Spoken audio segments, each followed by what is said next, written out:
Hoy vamos a revisar sepsis.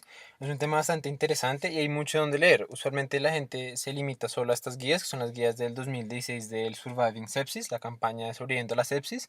Sin embargo, hay muchos otros sitios donde leer. Sepsis 3, la guía que está más arriba en la pantalla, es la que nos dio la nueva definición, entre comillas, de sepsis. El artículo abajo es un artículo que revisa básicamente lo mismo que revisan las guías de Surviving Sepsis del 2016. Literalmente son lo mismo. Hay artículos en UpToDate, hay artículos de los famosos bundles, que eso vamos a hablar al final. Hay revisiones del Nature. Hay un artículo que no es tan famoso como estos que yo estoy poniendo aquí, pero es excelente. Es como, le dicen como la guía para usuario de sobreviviendo a la sepsis. Esa guía me gusta bastante para los que apenas están comenzando a leer el tema.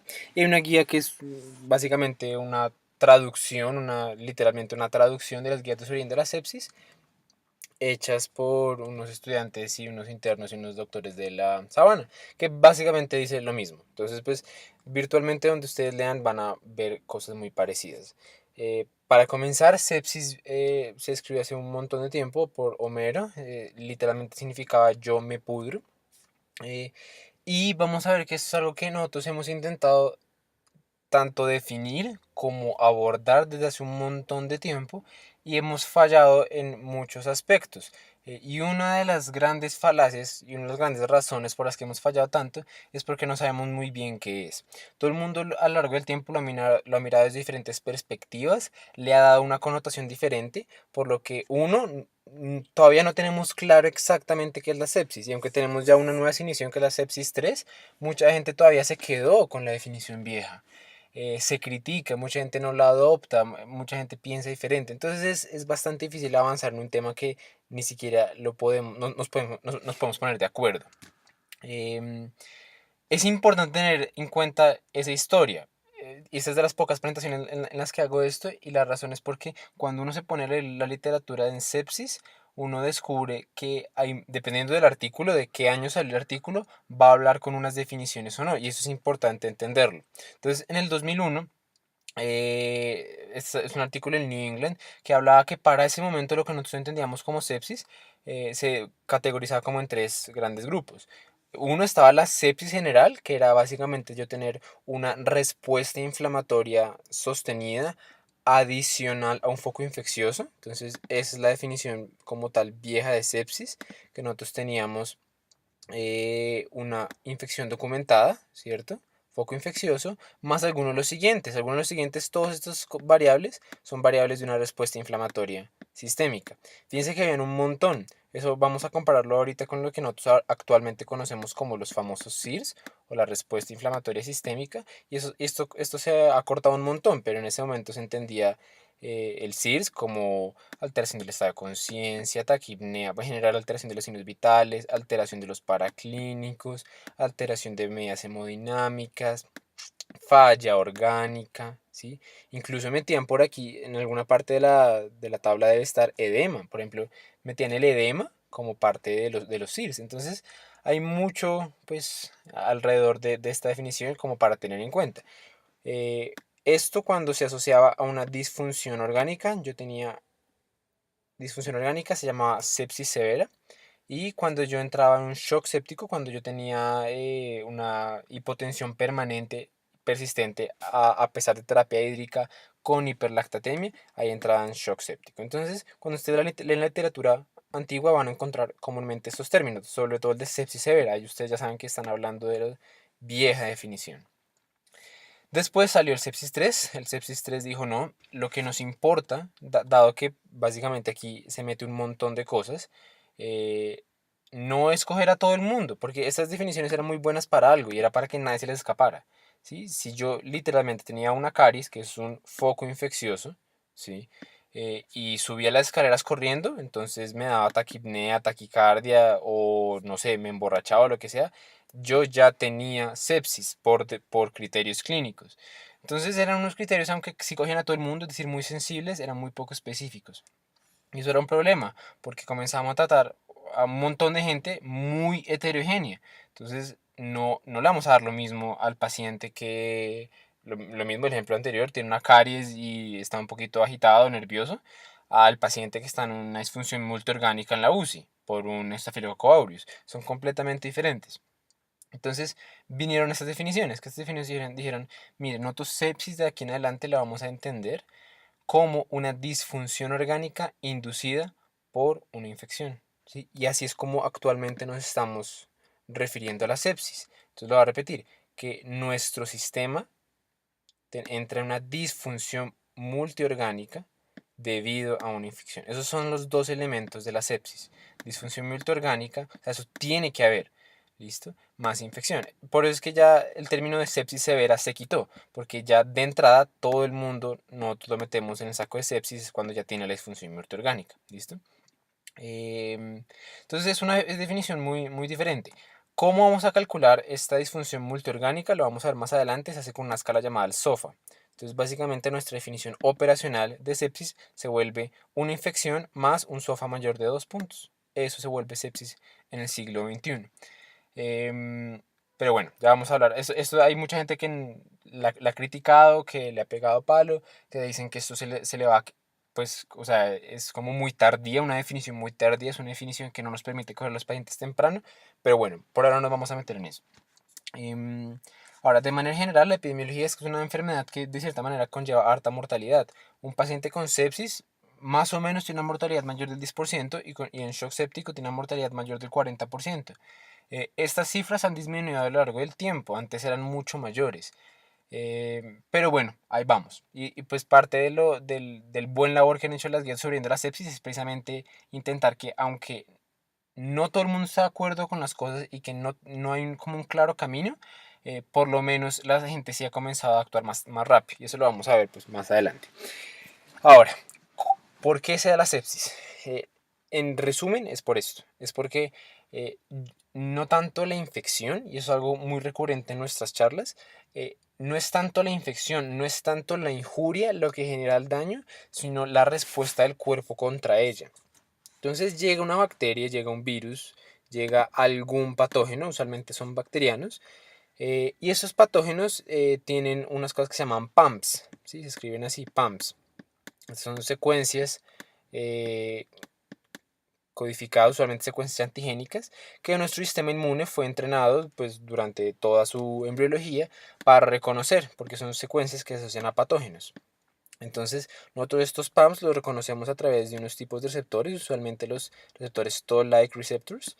Y frente a este reconocimiento por las células de nuestro sistema inmune, se va a descargar una respuesta inmune. Se van a liberar citoquinas proinflamatorias, se van a liberar proteasas, vamos a defendernos a través de enzimas reactivas de mediadores reactivos de oxígeno. Vamos a activar el complemento, vamos a activar la coagulación, vamos básicamente a tener un estado inflamatorio. Los estados inflamatorios, como ustedes debieron aprender en inmuno, son muy buenos para matar bacterias. Entonces, es una respuesta que debería pasar, es una respuesta que pasa. ¿Cuál es el problema? Que se le va la mano al cuerpo. Cuando uno se le va la mano con la inflamación misma daña los tejidos. Entonces eso lleva a que nosotros tengamos hipoperfusión tisular, a que tanto activar los trombos nos dé literalmente trombosis en sitios que no nos gustaría que nos diera trombosis. Eso genera a nivel distal de la trombosis isquemia.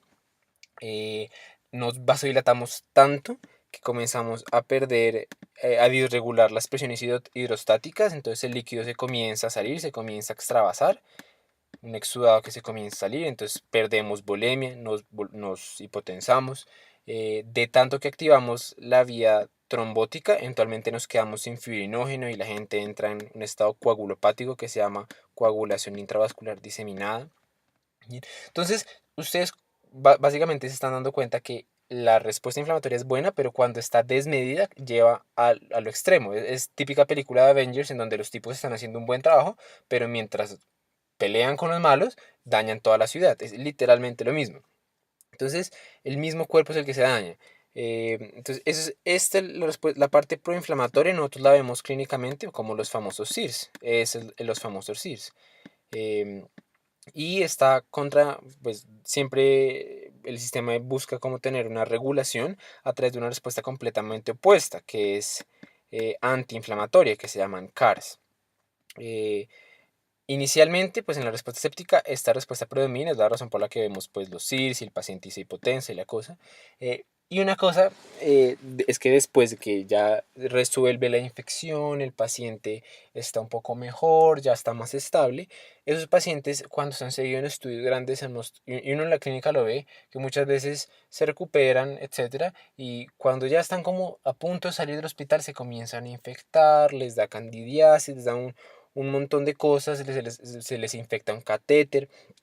Esto está mediado por los CARs, porque los CARs predominan un poco más de tiempo. La respuesta antiinflamatoria que inmunosuprime el huésped dura un poco más de tiempo que los CIRS.